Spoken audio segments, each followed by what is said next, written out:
Hi there, viewers, and welcome to the Repair It, Don't Wreck It channel. Today I'm working on a Toro Super Recycler lawnmower. It is equipped with the Personal Pace feature. It is the best lawnmower I've ever owned. Before we get started, remember to turn off the fuel and remove the spark plug lead. The plan is to remove the front wheels and brackets, clean, inspect, lubricate, and reinstall. Also, remove the rear wheels which drive the lawnmower in the Personal Pace mode and perform the same service as the front wheels. Remove the front wheels using a 1/2-inch wrench. I found putting the lawnmower on its back makes it much easier to work on.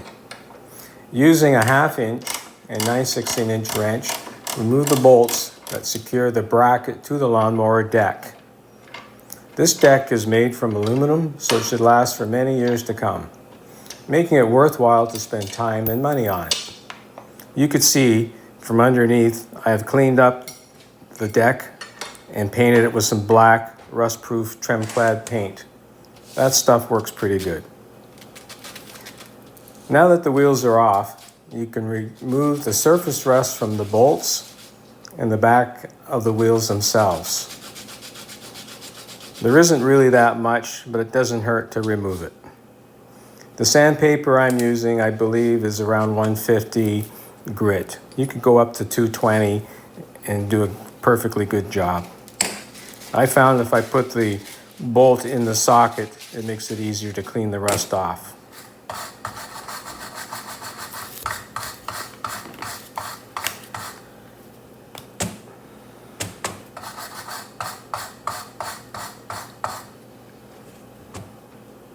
I have some Mystique silicone grease. It's a little expensive, but you don't need much. I'm going to give it a try. I like to lubricate everything since I like to wash the lawnmower after every time I use it, and this will help keep the water from getting into these areas and creating rust.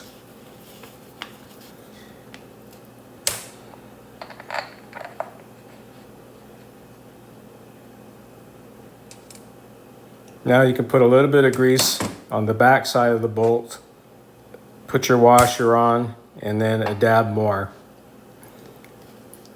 I like to clean up the threads on the bolts with lacquer thinner. It dries very quickly, but also you could use paint thinner or anything else that would remove the grease.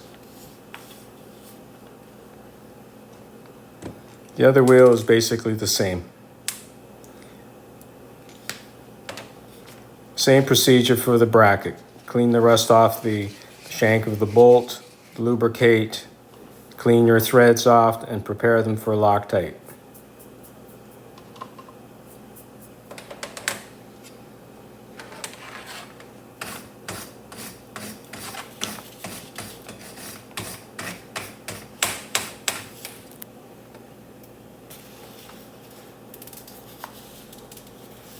Again, a little bit dab of grease on the bolt shank. Next will be the spacer and then the washer. Now that all the parts are cleaned, let's put it all back together. A couple drops of Loctite on the thread is all you really need. You don't have to overdo it. In the past, I had one of the wheels come off while cutting the grass. While annoying, it could have been potentially dangerous.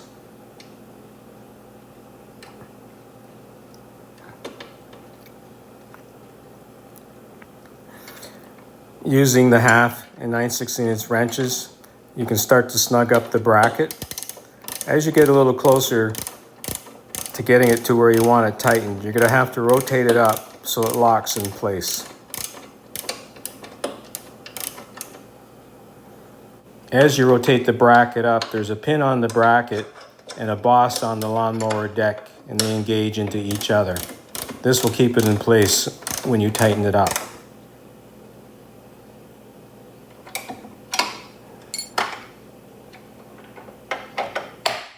Don't forget to put the Loctite on the bolts. Only use blue. If you use red, you'll regret it.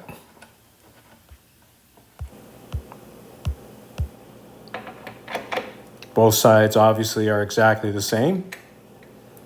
And again, just tighten them up. I'm sure there's a torque specification, but these are common sense.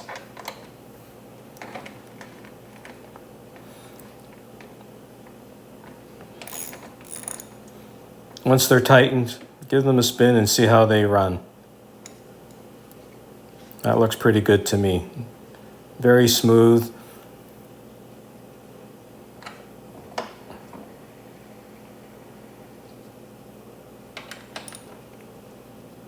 Now let's do the back wheels. Same wrench, a 1/2 inch to remove the wheel. These are a little more complicated as they are the drive wheels with some gears.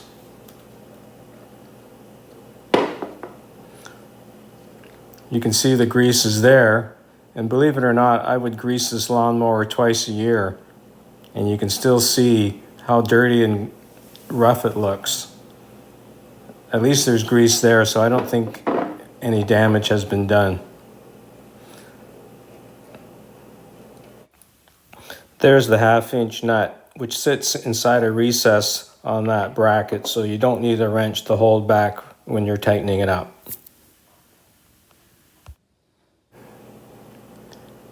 It's a little dirty, but it still performs. I've got some paint thinner here, and I'm going to clean everything up, inspect it, look for anything that's worn out or broken, and then we'll put her all back together.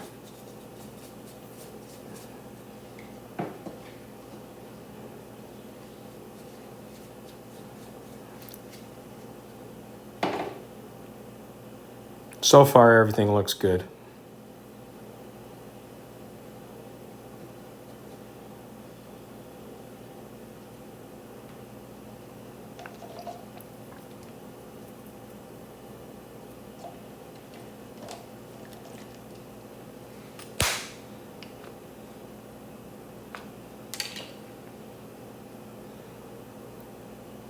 This is general purpose chassis lubricant, something that I would use, say, on my Ranger for the front ball joints, just a standard grease.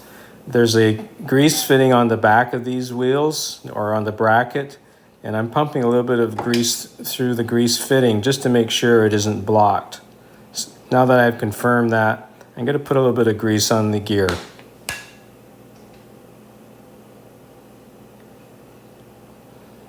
A little more grease on the wheel gear, and it'll be ready to put together.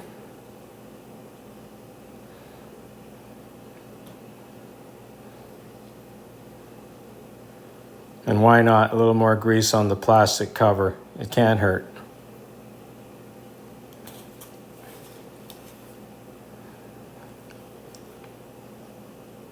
Now the trick is when you're putting the wheel with the cover, there's a plastic boss right there on the plastic portion, and then on the bracket, you can see where I'm pointing to, there's a spot where it's going to receive that boss. You'll know when you get it aligned up, it'll be obvious. Once that's on, a bit of grease on the shank of the bolt, and because the nuts have a nylon insert, I don't need to put on the Loctite because the nylon insert will keep it from vibrating loose.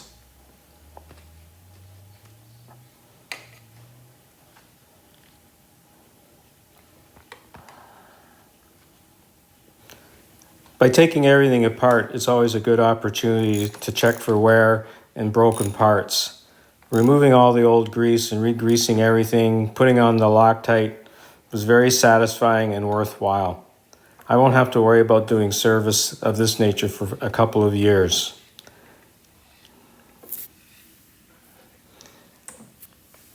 With the amount of grass that I cut, I change the oil twice a year on the engine, and I lubricate these back wheels twice a year.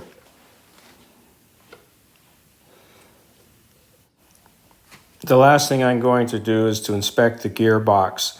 You can see that there are no leaks at the seams or where the two halves go together. There isn't any leaks where the seals are, where the two shafts go through it.